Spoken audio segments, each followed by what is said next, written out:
नमस्कार, मैं हूं आमिर बेग। आप देख रहे हैं सिटी बुलेटिन न्यूज़। पेश हैं आज के प्रमुख समाचार। एक प्रेमिका को अपने प्रेमी से ब्रेकअप करना महंगा गया। नाराज प्रेमी प्रेमिका की हत्या करके उस 100 थाना गोसाईगंज क्षेत्र के रेलवे स्टेशन के पास एक खंडहर में फेंक दिया। 9 दिन पुराना 100 सड़ गल करके कंपोज हो गया था। उन्हें कीड़े पड़ गए। दरअसल युवती आरोपी दिलीप से ब्रेकअप कर दूसरे युवक के संपर्क में आ गई थी, जिससे नाराज पूर्व प्रेमी ने अपनी प्रेमिका की हत्या कर दी। प्रेमिका सविता पड़ोसी जनपद अम्बेडकर नगर की रहने वाली थी और वह 21 अगस्त से लापता थी। वही मामले में एसएसपी राजकरण नैयर का कहना है कि उसके पूर्व परिचित ने उसकी हत्या कर 100 खंडहर में फेंक दिया था। पुलिस ने इस मामले में आरोपी को गिरफ्तार कर लिया है। गोसाईगंज रेलवे स्टेशन परिसर में पुराना खंडहर डाक बंगला था, जहां पर युवती की संदिग्ध परिस्थितियों में सड़ी गई लाश पाई गई थी। अम्बेडकर नगर जिले के 21 वर्षीय महिला के रूप में इसकी पहचान हुई, जिसका नाम सविता था। पुलिस ने 100 पोस्टमार्टम के लिए भेजा है और फोरेंसिक टीम ने जांच करके यहां अपनी कार्रवाई शुरू की है। थाना क्षेत्र गोसाईगंज में एक पूर्व परिचित युवक के द्वारा किन्हीं कारणों से क्षुब्ध होकर के हत्या का प्रकरण किया गया है। इस संबंध में परिवार से प्राप्त तहरीर के आधार पर मुकदमा पंजीकृत करते हुए नामजद अभियुक्त को हिरासत में लेकर पूछताछ की जा रही है। अभियुक्त के द्वारा पूछताछ के दौरान हत्या का जुर्म किया जाना स्वीकार किया जा रहा है। इसमें डेड बॉडी की सूचना मिलने के 12 घंटे के अंतर्गत सफल अनावरण करते हुए अभियुक्त को हिरासत में ले लिया गया। अग्रिम विधिक कार्रवाई प्रचलित है, जो भी प्रगति होगी आपको अवगत करवाया जाएगा। दर्शन नगर से राम घाट हाल्ट नई रेलवे लाइन बिछाई जानी है। इस प्रस्ताव पर समाजवादी पार्टी ने आंखें तरेड़ दी हैं, क्योंकि स्थानीय निवासी और किसानों के इसमें घर, दुकान, मकान गिराए जाने की आशंका है। समाजवादी पार्टी के पूर्व राज्य मंत्री तेज नारायण पांडे पवन ने आज पत्रकारों से बात करके कहा कि नई रेलवे लाइन को लेकर माझा, बरहटा, जयसिंहपुर, मौनी बाबा के लोगों के मकान, गेस्ट हाउस, दुकान, जमीन सब रेलवे लाइन में जा रही है। लोकसभा चुनाव के बाद सरकार ने अपना प्रपोजल बदला है। पहले के प्रपोजल में महर्षि योगी के जमीनों से रेलवे लाइन गुजर रही थी, लेकिन अब इसका प्रस्ताव बदलकर किसानों के घर, जमीन, गेस्ट हाउस, उनकी दुकान सरकार गिराने जा रही है। पहले के प्रपोजल में केवल जमीन से ही रेलवे लाइन गुजर रही थी। उस जमीन पर ना तो गेस्ट हाउस था, ना ही घर और ना ही दुकानें। अब केंद्र सरकार ने अपना प्रस्ताव बदला है। अब लोगों के घर गिरने जा रहे हैं। पवन पांडे ने आरोप लगाया कि लेखपाल से लेकर के मुख्य सचिव तक ने महर्षि योगी की जमीन से प्लाट खरीदे। जमीनों की बंदरबांट हुई। यह जांच का विषय है कि किन किन अधिकारियों ने महर्षि योगी की जमीन से प्लाट खरीदे हैं।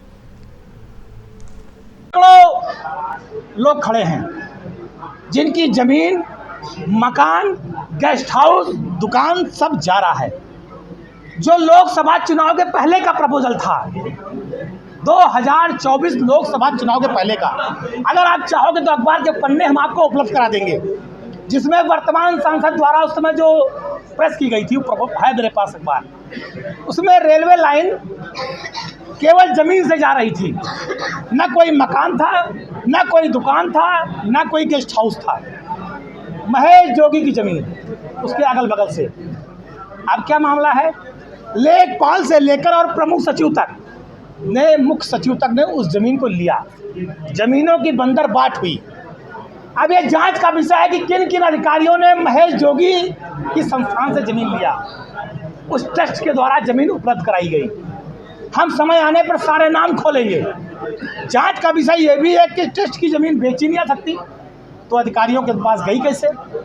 किसी ने अपने नाम लिया, किसी ने अपने रिश्तेदार के नाम लिया, किसी ने सरहज के नाम लिया, किसी ने ससुराल पक्ष के नाम लिया। अधिकारियों को जमीन गई है, हम प्रमाण देंगे और आप चाहोगे तो प्रमाण निकाल लोगे। तो जब अधिकारी ओबलाइज हो गए, जमीन उनको मिल गई, तो उन्होंने क्या किया? भाई नमक का कर्ज तो अदा करना था, जमीन लिए हैं, तो उन्होंने उनकी जमीन जहाँ से रेलवे लाइन जाना था उसको हटा दिया, पुराना अलाइनमेंट खत्म कर दिया।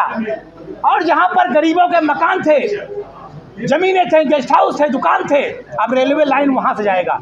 आप बताइए ये कहाँ का न्याय है? आप राम की प्रजा को सताएंगे, राम के नाम पर वोट मांगेंगे पूरी देश दुनिया में, राम के नाम पर अपनी राजनीति चटकाएंगे, राम के नाम पर अगर वोट न मांगे जमानत जब्त हो जाए, और उसके बाद राम की प्रजा के मकान पर बुलडोजर, दुकान पर बुलडोजर, गेस्ट हाउस पर बुलडोजर, क्योंकि आपने ज़मीन लेकर जो काला काम किया है उसे छुपाना चाहते हैं। लेकिन मैं कह रहा हूँ 27 में समाजवादी पार्टी की सरकार बनेगी, श्री अखिलेश यादव मुख्यमंत्री बनेंगे। ये जितने अधिकारी मंदिर का सर्वोच्च न्यायालय का फैसला आने के बाद प्रॉपर्टी डीलरों से मिलकर ज़मीन की कालाबाजारी किए हैं, किसानों को सताए हैं, व्यापारियों को सताए हैं, अयोध्या में रहने वाली राम की प्रजा को सताए हैं, उसके मकान और ज़मीन का सौदा किए हैं, सब जांच कराकर कार्रवाई करेंगे और जेल भेज देंगे ऐसे अधिकारियों को। ये मैं कहना चाहता हूँ। तीसरा मुद्दा है हलकारा का पूर्वा ओवरब्रिज बन रहा है। हलकारे के पूर्व में जो ओवरब्रिज बन रहा है उसका अलाइनमेंट बराबर होना चाहिए, लेकिन जिधर लाल हरी टोपी वाले हैं, साइकिल वाले हैं, उधर ज़्यादा कर दिया गया। मुआवजा सही नहीं दिया गया। आज जो सब्सिडी रेट बढ़ा है दीजिए उस हिसाब से मुआवजा। जब आज ओवरब्रिज बन रहा है तो उस हिसाब से मुआवजा दीजिए। लोगों के घरों मकानों पर बुलडोजर चल रहा है, लोग हड़काए जा रहे हैं, डराए जा रहे हैं। प्रशासन के लोग जाके सीधे बुलडोजर चला दे रहे हैं, मुकदमे की धमकी दे रहे हैं। तो समाजवादी पार्टी इन सारे मुद्दों को लेकर माननीय सांसद जी के नेतृत्व में लड़ाई लड़ेगी, अधिकारियों से वार्ता करेंगे और ये जितने भ्रष्टाचारी अधिकारी योगी सरकार के संरक्षण में फल फूल रहे हैं, पल्लवित हो रहे हैं, पुष्पित हो रहे हैं, इन पर समाजवादी पार्टी निश्चित रूप से कार्रवाई।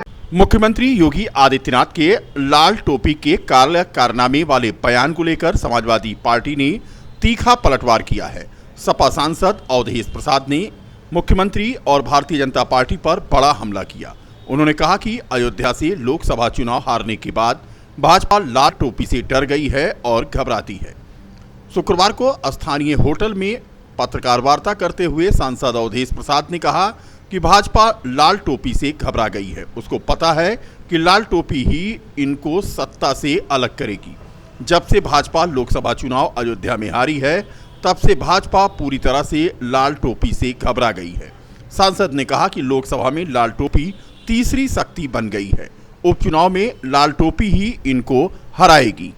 उदाहरण स्वरूप ये पीछे खड़े हैं, ये सभी लोग पीछे खड़े हैं। कल जो है ये प्रवक्ता ने हमसे परसों बताया कि अयोध्या में ये है मोहल्ला माजा बराटा और जयसिंहपुर, जहां पर रेलवे लाइन प्रस्तावित थी और इसे जगह पर प्रस्तावित थी कि जिसमें किसी का कोई नुकसान नहीं था, किसी का कोई मकान नहीं था और रेल विभाग ने पूरी तरह से अपना पैमाइश करा करके और पूरा प्लान बना लिया, प्रस्ताव बना लिया। ये चुनाव पहले है, उसमें और सबकी पुलिस भर्ती की लिखित परीक्षा की चौथे दिन की परीक्षा आज सकुशल संपन्न हुई। सिटी सर्किल में पुलिस भर्ती की लिखित परीक्षा 12 परीक्षा केंद्रों पर संपन्न हुई। 2 पालियों में यह परीक्षा संपन्न कराई गई। परीक्षा की शुचिता के लिए स्टैटिक मजिस्ट्रेट, सीसीटीवी कैमरे आदि की निगरानी में यह परीक्षा संपन्न हुई। सुबह ही लंबी कतार लग गई परीक्षा केंद्रों के बाहर। बता दें कि दोनों ही पालियों में आज परीक्षा हुई और ये परीक्षा कल भी होनी है। पुलिस भर्ती की लिखित परीक्षा के प्रथम पाली में आज 1016 और द्वितीय पाली में 911 अभ्यर्थी अनुपस्थित रहे। 4632 और 4632 यानी अभ्यर्थी दोनों पालियों में पंजीकृत थे। 12 परीक्षा केंद्रों पर यह परीक्षा संपन्न हुई, जिसमें आज 1016 पहली पाली में और दूसरी पाली में 991 अभ्यर्थी अनुपस्थित रहे। परीक्षा केंद्रों पर सघन चेकिंग के बाद ही आज पुलिस भर्ती के लिए परीक्षा देने आए अभ्यर्थियों को प्रवेश दिया जा रहा था। किराए के विवाद को लेकर दुकान पर ताला जड़ दिए जाने की शिकायत आज एसएसपी से हुई। पूरा मामला है कुमारगंज कृषि विश्वविद्यालय द्वारा आवंटित सरकारी दुकान को किराए पर देने और लगातार किराया बढ़ाने जाने और जिसकी वजह से दुकान पर ताला लगाए जाने का आरोप रुदौली निवासी शैलेंद्र जायसवाल ने दुकान के आवंटी रमेश बैसी पर लगाया है। शैलेंद्र जायसवाल का कहना है कि कृषि विश्वविद्यालय कुमारगंज द्वारा आवंटित दुकान को किराए पर लेकर साईं जनरल स्टोर वह संचालित कर रहा था, जो रमेश बैसी के नाम आवंटित है। उसका कहना है कि दुकान देते समय रमेश ने हर 3 साल बाद किराया बढ़ाने की बात कही थी, लेकिन 3 साल बीतने से पहले ही वो किराया बढ़ा रहा है और किराया न देने पर उसने ताला लगा दिया है। रमेश चंद्र बैस जिनके नाम नरेंद्र विश्वविद्यालय की दुकान आमंत्रित है, उनसे मैंने व्यवसाय के लिए किराए पे लिया। फिर किराए पे लेने के बाद उन्होंने हमसे कहा हर 3 साल बाद 10% हम किराया बढ़ाएंगे। फिर उन्होंने 3 साल बाद 3300 रुपये किया। फिर 3 साल बीता 3600 किया। फिर बोले हमें 4 दो, फिर हम 4 दिए। फिर बोले हमें 5 दो, फिर हम 5 दिए। ये शोषण करते रहे। फिर बोले 10 दो नहीं, खाली कर दो। हमने कहा भाई अभी हम खाली करके कहाँ जाएं, मेरे पास कोई रहने की व्यवस्था नहीं है, ऐसा है वैसा है। फिर उन्होंने ज़बरदस्ती उस पर 5 जून को ताला जड़ दिया। मेरा 10 लाख का सामान सड़ रहा है, मैं दर दर की ठोकर खा रहा हूँ।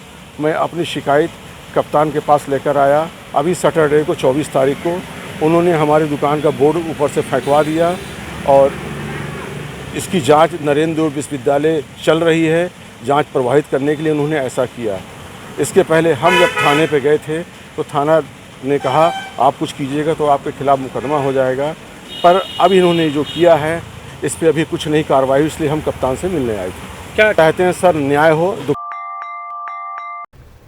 कांग्रेस का 21 सदस्यीय प्रतिनिधिमंडल आज अयोध्या पहुंचा और थाना रौनाही और थाना महाराजगंज क्षेत्र में रेप पीड़िता परिवार से मुलाकात की और परिवार को आश्वासन दिया कि कांग्रेस पार्टी परिवार के साथ है। परिवार से मुलाकात करने के बाद पूर्व मंत्री और कांग्रेस नेता नकुल दुबे ने कहा कि प्रदेश में कानून व्यवस्था ध्वस्त है, जंगल राज चल रहा है, किसी का कोई पुरसा हाल नहीं है। रौनाही के मगलसी गांव में रेप पीड़िता के परिवार से मुलाकात उन्होंने आज किया, जबकि महाराजगंज थाना क्षेत्र के कुम्हिया गांव में 4 वर्षीय बालिका के साथ हुए दुष्कर्म पर परिवार से मुलाकात की। इस मौके पर कांग्रेस नेता राजेंद्र प्रताप सिंह, बेद सिंह कमल और कांग्रेस के जिला सचिव लाल मोहम्मद के अलावा अन्य लोग मौजूद थे।